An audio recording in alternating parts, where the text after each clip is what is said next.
সমীকৃত হচ্ছে এই যে আপনারা ক্লিয়ার আছে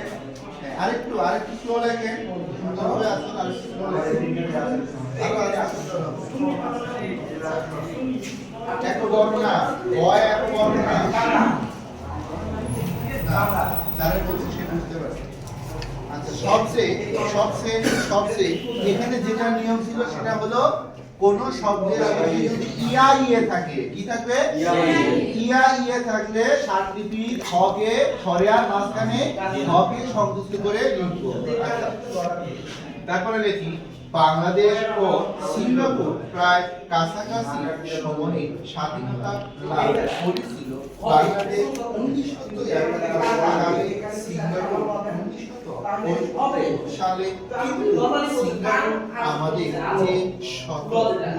এগিয়ে গেছে কারণ তারা একজন নেতা পেয়েছিল তিনি সিঙ্গাপুরের প্রথম প্রধানমন্ত্রী